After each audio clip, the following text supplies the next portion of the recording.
Question I get often is, should they put pictures in the book?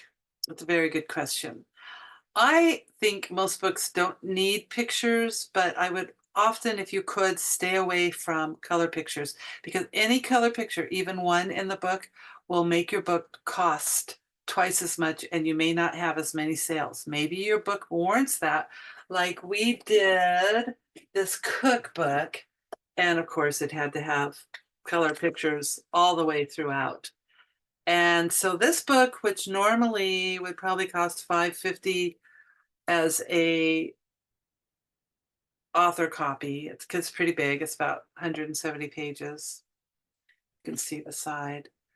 And it's with these garden goddesses. And this book, as a cookbook, would be at least doubled for the prices. Maybe this would have been 650. But this book, after all the color and everything we did with it, became $18 author copy. So we had to sell it for $35. And so I would say if you can, stay away from putting color pictures in your book. I did my grandmother's book with all these rare, beautiful pictures from history and, you know, Eleanor Roosevelt, all kinds of people in it. And I they were pink wash. In the first book I got, I didn't realize it was going to cost so much money. It was like $35. They've come down in price since then.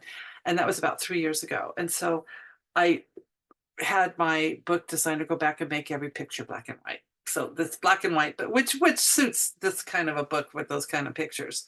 So if you do really insist on having color pictures, like the cat book really needed color pictures. So her book went from, it's because it's a very short book, went from maybe 450 to $10 an author copy. But she wanted it that way, and her book's going to cost a little more. She's going to make a lot less royalty. But that's okay because this is her life love book that she wanted to put out. And that's what's important, that you remember why are you doing the book. But she has quite a following because she has a museum. She works in a museum in Philadelphia. And so she is getting quite a few sales from that book, from the people she knows and from her book launch and all of the things. But that is the story on color pictures. Don't, if you, unless you have to, then that's fine. Cookbooks, okay, you need them and you'll just charge more and your cookbook may warrant it. So anyway, if you can, stay away from color pictures and just stick to black and white and maybe no pictures if it's a book you can do without them.